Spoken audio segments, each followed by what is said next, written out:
Hello, hello. Hey there. Welcome back. Happy Friday. Welcome back to the Think Like an Exec series. This is actually our last one in this series, but don't fret because I have a whole new series that we're going to start next Friday on leadership confidence. But welcome back. This is a game changing wrap up for Think Like an Exec. This is such an important topic we're diving into today because it is not sufficient to just get to the executive table. It's important that once you're there, you operate like you belong there. So whether this is your first time joining me or you're coming back, I'm really glad you're here. Give me a thumbs up and a wave in the comments, please, so I can know I can hear you, but also I just like to say hello. We're going to give folks a few moments to join, but whether you're live or watching the replay, I promise today is packed with great information. So as always, get yourself something to take notes with. As you join, let me know where you're joining from in the world. Say hi, wave a hand. It helps me know that I've got people here. You can hear me. Just let me know. Let me just bring up my chat so I can see that people are here. This series is a passion topic to me. This is all about helping brilliant women in tech, just like you, step fully into our executive presence, elevate so that we're seen, shape ourselves, shape our careers on our terms rather than shaping our careers so we're more like men. I am not here to make you a mini man, a clone of men. One of the reasons why diversity is so important is because we are different. If we just behave like the white men, the people who have traditionally been dominating leadership positions, which is a specific subset, in my opinion, of white men as well. Not all white men get to be leaders, right? It's a very specific niche. If you start emulating them to get ahead, we are losing the benefit of you being a woman at the table. What we tend to see when we get more women at the table is other groups feel empowered to get a face at the table, whether that is somebody who's neurodivergent, somebody who's just traditionally not seen at the table. Even if they are a white man, they might have something else that's a bit different about them. Black people, other ethnic minorities, it just opens things up. But that starts with us being ourselves. And that is really what I want you to learn to do alongside all this stuff about thinking like an executive. I'm teaching you how to think like an executive. I'm not teaching you to be not you. That's so incredibly important to remember because let's be honest, no one gives you a handbook for this stuff or on how to go from a high performing contributor to a visible, respected strategic leader. That's what I'm trying to do in this series because I'm here to change this for you. So last time, 2 weeks ago, we talked about the one question that great leaders ask in every meeting, a simple but powerful shift that instantly increases your influence, shows others you're not just executing, but you're thinking at that next level. If you missed that one, definitely go back and check the replay after today. It is just so great. I had so many great comments afterwards. People are reaching out to me about it. It's like, oh my God, that's so simple. And yet, why didn't I do it? Good question. But that's why this series exists. It's so obvious when somebody points these things out to you. This is not rocket science. I can promise you the work you do as an individual contributor, or when you were last an individual contributor, is harder than what you're doing as this. But nobody teaches you this. And that's something I wish we would have more conversations about. Before we dive into today's topic, I want you to think about your next big opportunity. I want you to think about what is the thing you're currently driving after. Let me know if you've got any questions about that next big opportunity, because I hope to get to questions as we go along, but I particularly want to capture anybody who's got a question about their future because it helps me design out the rest of this series. I'm enjoying this so much. I'm hoping I'm going to continue. It takes quite a lot of my day to do this, to put this together. But I'm really enjoying doing these sessions. So I would love to know what challenges, like what opportunities have you got that you're looking at? What challenges do you have? What questions do you have that's maybe like telling you where you need to focus? Drop those in a comment in this event. But if you prefer, if it's private, drop me a DM, and that just feeds what I can talk about. I mean, I'm happy to help you one-on-one in the DMs as much as I can. But if you drop me a DM because it's private, that's okay. Because what I'll do is I'll just make sure that even if we do a theme on it, that I keep any details about you private. So just Wanted to make that clear right from the get-go. Hello, Leah. Hello, Lisa. Oh, I love this. We've got people from Canada and the States already. Hello, hello. Thank you, Lisa, for joining. Lisa is one of my kick-ass awesome ladies that I've had the honor to work with at some points. So here's the truth. No one tells you. The moment you get a seat at the table, the rules change. They get swept out from underneath you. No one hands you a new playbook. And that's what this is all about. How to own that seat at the table, how to lead with confidence, even when you're still finding your footing, how to shift your mindset, your communication, and your presence so that others see you as the leader you already are. If this is triggering in any way, I want to know. Let me know any questions you have, any experience that's maybe causing this to stir inside you right now. So let's talk about what really happens when you get that promotion, that step up, that seat at the table, or the seat at the next table, because actually there are multiple tables. There's a little moment, often right after the celebration, where something flips in your brain. First, there's a dopamine hit. Yes, I did it. But then, wait, what if I mess this up? Do they think I'm really ready? Am I actually ready for this? Okay, deep breath. Just keep doing what I've always been doing. That got me here. Is that right? Does that sound true? Here's the hard but important part. That's the trap. Give me an eyeball emoji in the comments if you've ever felt this way after getting a job or a promotion. I don't know. I'm fearful, so I just keep doing what I've been doing. Here's the thing. Most of us as high performers default to more of the same when we step into a bigger role. More over delivering, more being across everything, more proving, more doing, more, I've got this. Honestly, I've got this. I personally believe this is a huge component of why so many of us leave the workforce. And by the way, 51% of us women in tech leave the workforce by the midpoint of our career. 51% of us.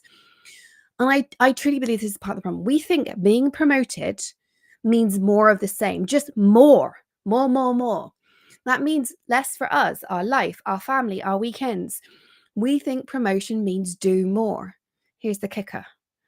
The promotion means the job is not the same. The expectations aren't the same. And that perception of you, it's changing whether you lean into it or not. Doing more of the same than you did before isn't just bad for your health. It's not the job you've just been given. But nobody makes that super clear.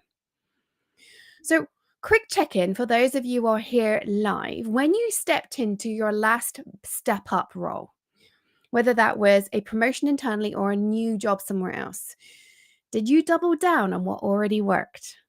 Drop a hands up if you've ever thought, I'll just keep doing more of what got me here. Okay, we're getting some eyeballs and some serious smiley faces. I'm thinking this is resonating because I mean, I've done it too. I've been there. I've done that. I've definitely got all the t-shirts. But everything I talk about, I would say pretty much everything. There's a few things that are shifting, like AI, for example, has happened since I became an executive coach. But I would say 90% of what I talk about, I have personally experienced as a tech leader myself and tech executive myself, right? There's a few things that have happened in very, very recent years because I've been a full-time executive coach now for far longer than I care to admit, 6 years full-time. And so, so I haven't been a tech executive for 6 years, although I do run my own team, of course. And so I really, like all this stuff, it resonates so much with me because I have been there. Okay, just in case you need to hear this one more time before we move on. Doing more of what got you here won't take you to where you meant to go next. It's needing to prove yourself, but you need to prove yourself at the next level because you're in a different room. It's about showing up like you belong in that room with the mindset, the presence, the influence of a decision maker at that level, not just a high capacity doer or leader from the previous level. And this is where so many of us stall because we don't have role models we can talk to about this.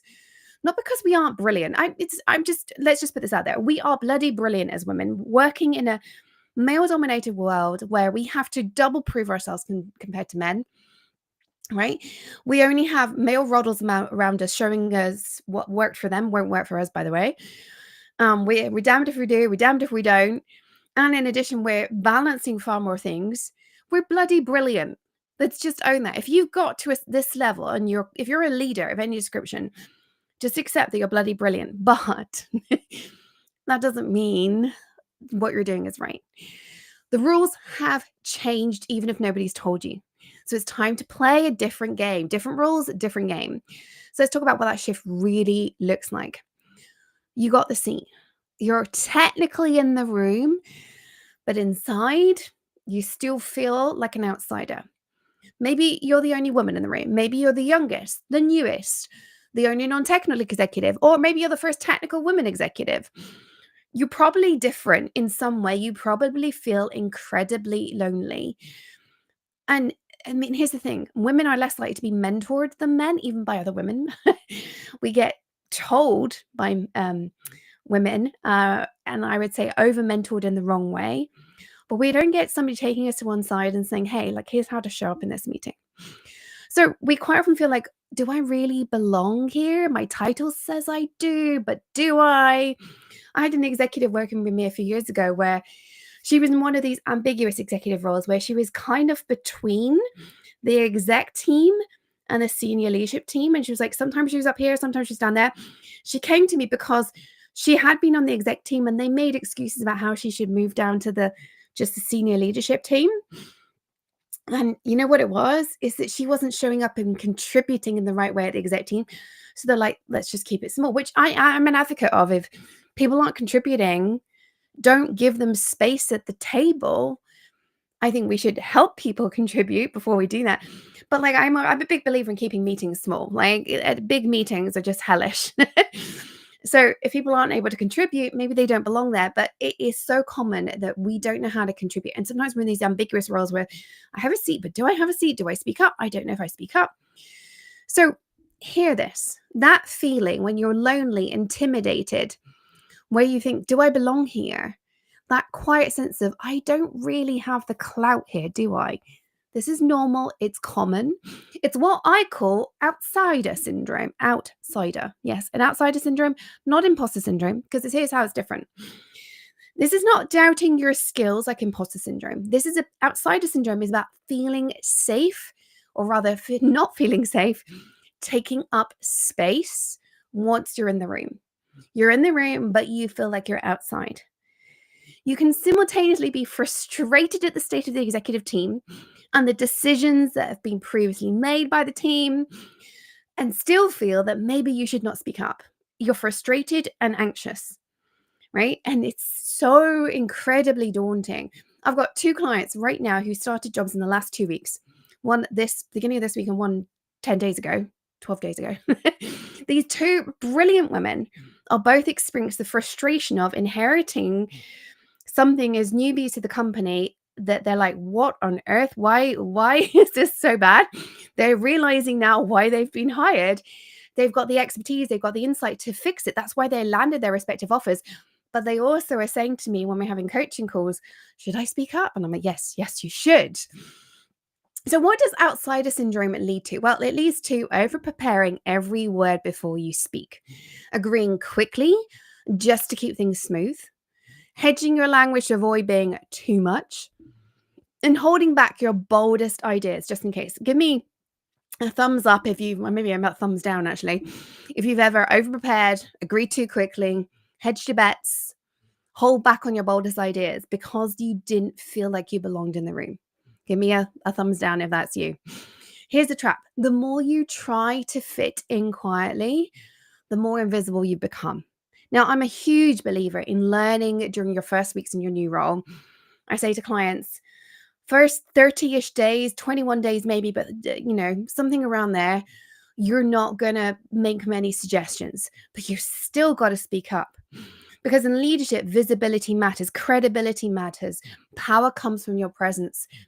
You can't lead if no one sees you as someone who influences the room, which actually comes back to what we were talking about 2 weeks ago, that question to ask, even when you're brand new in a role, asking that centering question, what is it we're trying to solve for here?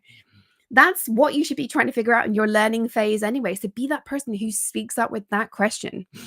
Once you've been there for a while, be the person who makes those bold suggestions. Let me ask you something. Have you ever been in a meeting and second guessed whether it was your place to challenge something or speak up. Drop me a grimace in the comments if you've held back, even though you had something valuable to say, or just type, "That's me." There's no judgment here. Just be honest with yourself.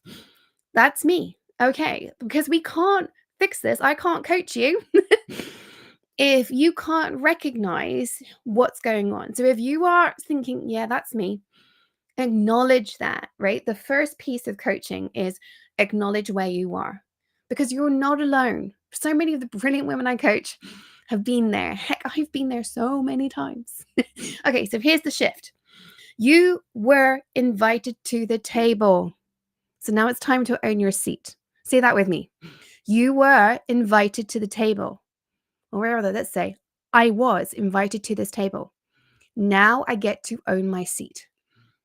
You can start changing your mindset simply by saying that out loud. Don't think it in your head. When we think silently, our thoughts swell. It's fast thinking. If you say it out loud, if you write it down, this is where journaling comes in. We literally start to rewire our brain. Say that to yourself 3 times a day, out loud, to a mirror. Record it, have it play to you. 3 times a day for 3 weeks, you will literally start to rewire your brain. This is neuroplasticity, if in case you're interested. You were invited to the table. It's time to take your seat. Okay? Nobody hands you the rule book, by the way, on how to lead once you're in the room. No one gives you permission to influence the conversation. It is yours to take. That permission is there. It's not given to you. It is there.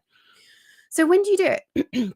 Because when you do it, that's when people start to see you, not just the person who earned the role, but the person who voices what comes next, who shapes the direction of travel. And this is what I want to unpack with you next, because knowing how to speak up is as much about knowing when to speak up. So let's talk about shifting your executive presence. Here's a trap that we fall into after promotion. We think the job is now to prove we belong, but that's not your job. The goal isn't to prove you were worthy because you've already proved that. That's why you got the promotion.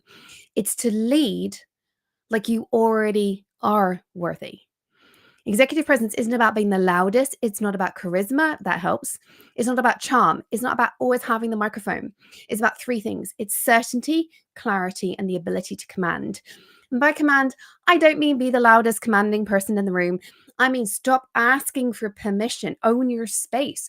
Own your opinions. Share your ideas without apologizing. And stop behaving as if this is a democracy. I will often say to clients, this is not a democracy. If you've got a seat at the table, it's because you likely know more than anybody else at that table about the bit of the business that's yours. Especially once you get to the executive level, there's nobody around you who knows as much as you do. Your boss, especially if they're the CEO, but any C-level executive as a boss does not know what you do, because they don't have time. They've got a different specialism. They might be your line manager, but they do not know what you do. You're at that table because you know more than anyone else. It is incredibly important for the success of the business that your business unit, the knowledge that you have, is represented. So stop apologizing or second guessing yourself because you know more than everyone else does about the thing you know about. Presence is about how people experience your presence, about your leadership. And small things create big signals. So here are 5 things that I want you to write down. 5 things to immediately shift how you're showing up. Number 1, speak sooner in meetings. Don't wait for the perfect moment to be 100% ready. Remember, leaders don't want to be invited. Leaders don't wait to be invited in. They set the tone early. So speak sooner in meetings than you feel comfortable with right now.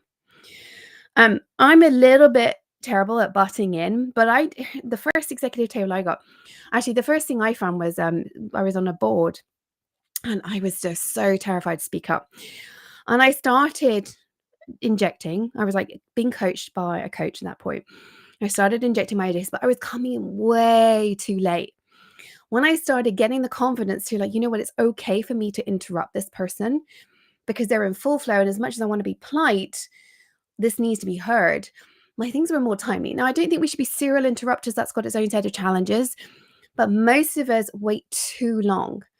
So there are a few of us who interrupt too early. And I have been that person at times in my career.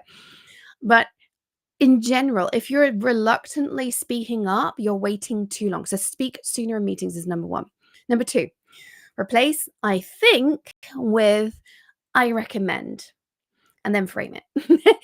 I think we should revisit the roadmap becomes I recommend we revisit the roadmap based on X. You're framing it. You're using recommend and you frame. It's so subtle, it's so small, but it signals a different level of confidence and ownership. People will take you seriously. Remember, at the executive table, you're there because you've got insights and ideas nobody else has. If you aren't being taken seriously, you're not doing your job. By saying I recommend and framing it in context, which is what we've been talking about all the way through this Think Like an Exec series, you are saying I have confidence and I have ownership and you should trust me. And immediately you're framing everything differently and people see you differently. And when people see you differently, they listen more. And it's the listening that makes a difference. So if you aren't able to get respect at the table, you aren't doing your job, even if you feel like it's out of your control. It is more in your control than you think. So try, I recommend, and then frame it. Okay, number 3, lead with business impact and let go of the weeds. So we've talked about this one before as well. So let's ram this one home because I think we talked about this 2 sessions ago. But say what matters first, not how you got there. The details are irrelevant at this level. No one needs to know what the team does. What matters is the impact on the broader business. At the point when people are drilling into what your team does, the room is not confident in you. They have said, we don't trust that you're able to solve this problem, so we're going to dig into how you're solving this problem. Or they think that you're giving them signals, which is, I don't know how to solve this problem, so they're trying to problem solve it for you, right? That is not the job of the executive team. The moment an executive team starts trying to solve the problems on a detail level for another executive is the moment that executive has lost the respect of the team. You can do it once or twice, and it is great to brainstorm with people, but your peers at the executive table are not people to brainstorm with because they don't have your expertise. And it certainly shouldn't be done on the whole executive level. It's not a good use of time. So you need to stay above the detail. So you stop saying, I did 3 unit tests, 2, and instead you say something like, this will reduce churn by 20%. You let go of the weeds. You let go of the detail. You say the impact, this business situation. Your team, nobody needs to understand what you've done because honestly, they don't understand what your team does. Okay, number 4, hold pauses with confidence. A quiet pause is so incredibly powerful. Do not fill the silence with qualifiers in particular. Say your point and then stop. Let it land. You don't need to say, I recommend this, but by the way, you might want to consider this, this, and this, and this. No. I recommend this because impact, outcome, business perspective, not caveat. Let go of the qualifiers. Okay, number 5. Make fewer but more powerful statements. You do not need to say more to be taken seriously. You need to speak with impact. Clarity is more important than volume, and precision outdoes persuasion. If you're talking to persuade somebody, you've already lost. So let me recap those for you. Speak sooner in meetings. Replace I think with I recommend and frame it. Lead with impact and let go of the weeds. Pause with confidence. And speak less, but when you do speak, be powerful. Which of these 5 shifts do you want to try this week?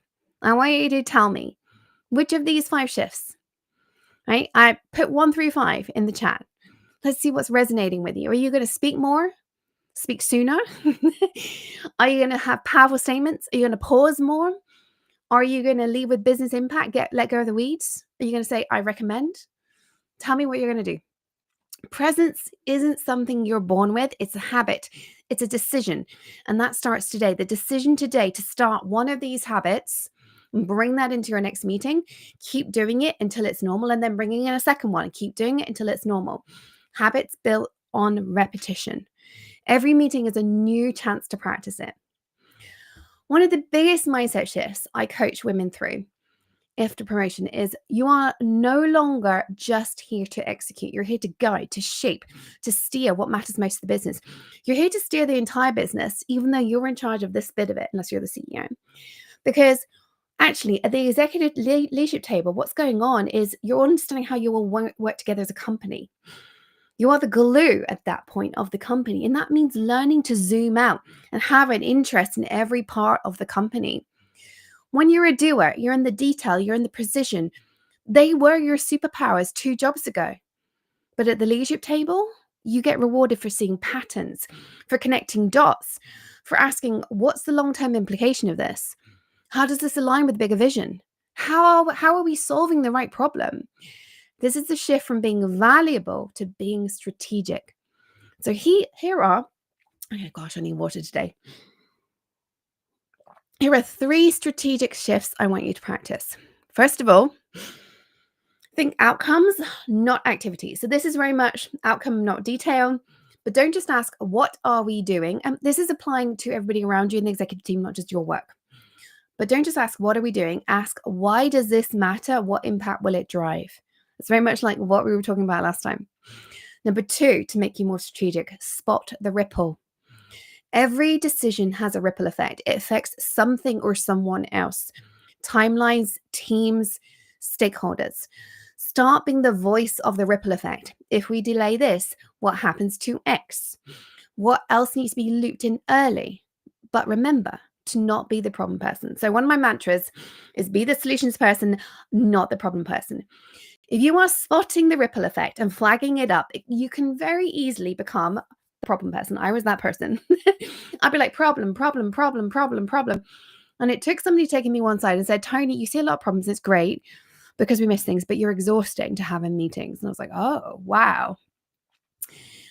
Ideally, you want to be the person who sees a problem and says solution. So by all means, be the person, particularly who encourages their peers at the executive table to look for what else is going to go on, but be ready with solutions as well where appropriate. Now, don't jump in and solve somebody else's problems for them, but try and not just be a problem person.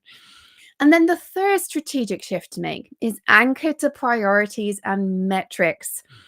Business metrics are everything. Measure everything. If a conversation starts drifting into the weeds, bring it back with, which of our goals does this move forward?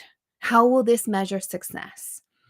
This is the work of an executive. It's not about fixing everything because we can't fix everything. What we need to do is understand priorities and metrics. So what we're doing is focusing on the right things. Zooming out makes you more valuable because it adds clarity when others are stuck in the noise. And if you're at the executive table, part of your job is to get people pulled out from the noise. Let me give you a truth. If you are a woman at an executive table, you are already probably, statistically speaking, more capable than most of the men at the executive table. There will be men around you that are just as good at, or if not better than you, there will be, don't get me wrong. But we have to overcome so many barriers in the world of tech to get to that level in the first place. The standards we are held to are higher. And that applies to anybody who is different, by the way. It's not just us as women, but anybody who's different. We are held to a different standard because we're not normal, or whatever that means. And so you do have a way of looking at things that others don't. But it does also mean the part of your job is to level up the executive team by simply being there, by asking questions, by helping everybody else zoom out, right? I would love for you to pop in the chat and tell me if you need to step back and look at that bigger picture. Are you recognizing in yourself, I spend too much time in the weeds, I spend too much time on detail to be more strategic? I know I need to step back and look bigger. Give me I don't know, an emoji for that. Give me ideas, ladies, for an emoji for that one. The higher you rise, the more you are valuable because of your perspective, not your output. Your team output matters. But ideally, you're building a team with experienced managers and directors underneath you who will provide that confirmed team output. That's no longer all on you. You are just making sure it happens. You're making sure it's ticking over. But really what you're doing is perspective and strategic direction. Different perspectives, most importantly. So, just as a reminder, I want you to zoom out. I want you to ask, what's the long term impact? I want you to ask, what's the risk if we say yes or no? I want you to stop solving and start shaping. You're not a fixer anymore. You're now a definer. So, start practicing a zooming out because it's going to lead to more impact, more ease, and more influence, crucially. Because before we wrap up today, I want to talk about this long game because it's not just earning your seat at the table, but keeping it. I think that's where a lot of this stress comes from. You've got the seat, you're freaking out, you've got outsider syndrome, imposter syndrome then comes in, you're like, oh my God, am I going to keep this seat? Because it's not just about impressing people once, but becoming the person that everybody trusts. Otherwise, you might be like that client I spoke to you about who came to me because she was in this ambiguous place. Was she on the ELT or the SLT? And she was kind of encouraged downwards because she wasn't seen as the person who should be in the ELT, even though she was the only person that knew what her team did in the business. And to me, that's one of the definitions of somebody that should be in the ELT if there's nobody else to represent that work. But what happened is she had to help her boss understand. Her boss became the voice of that business unit. Honestly, didn't do a good enough job, which is why she was so frustrated. But keeping your seat doesn't mean working long hours. It doesn't mean saying yes to everything, quite the contrary. It doesn't mean being in every meeting. It doesn't mean having all the answers. That is the over-functioning trap. And it's exactly what burns so many of us out after a big promotion. Here's what it does mean to keep your seat at the table. Being strategically visible, speaking up in meetings, being seen by the people deciding what's next, not waiting for perfection, but instead creating the right time for something. It means investing in relationships, not just results. So influence, it flows through trust. That's investing in a relationship. It's meaning making time for stakeholders. That's investing in a relationship. Share your thinking, loop people in early. That's all relationships. The third thing it means is letting go of being a fixer. So many of us have got success from fixing. It's now time to let go of being the fixer and delegate everything. Delegate your team, trust your team, elevate your team. Your value now lies in being an enabler, not an executor. And then the fourth thing that is required for you to keep the seat at the table is protecting your time to think. I was interviewing a lady who's an executive at a Fortune 50 company the other day. She'll be on the podcast at some point this fall. And her passion is spending half her week strategically thinking. And she's done that by making her team work without her. And it's so interesting hearing that from a Fortune 50 executive because you think they don't have any time, but she knows her success requires her to have 50% of her work week set aside for strategic thinking. And she's made it her business to make her team not need her. That was the entire point of the episode. So watch out for that coming in the fall sometime. Strategy needs space. You can't lead if you're always reactive.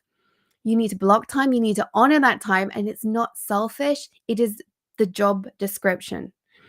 So here's a shift for your head. You don't keep your seat by can't speak.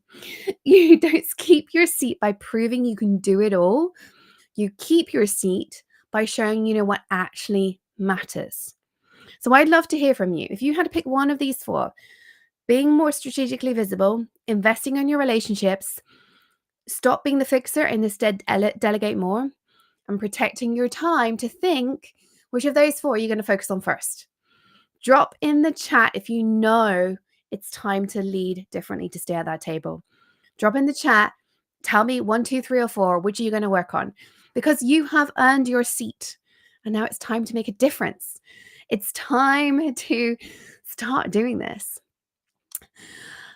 Okay, well, we've got lots of cool numbers coming in from the previous one. We got ones and we've got fours. So a lot of you are thinking outcomes, not activities. Some of you are thinking hold pauses with more confidence. I'm loving that. I'm loving this so much. I would love to know, because we're close to wrapping up now. Has anybody got any questions? I'm here to answer questions either live if they are relevant live. I'm happy to answer them afterwards. I'm also happy to answer them in the DMs. If you don't want to share, just drop me a DM here on LinkedIn. Or if you're on YouTube, hop over to LinkedIn. Toni Collis is my LinkedIn thing. Tag? I don't know what it is. Handle. That's the word I'm looking for. Pop on over and ask me a question. But yes, if anybody's got a question, please let me know. And so Lisa has said that she's going to start investing in relationships, not just results. I'm loving it, Lisa. Love, love, love that, because, it's my favorite thing. So I just want to wrap up, bring this all together, because I want you to really take away from this. You have earned your seat.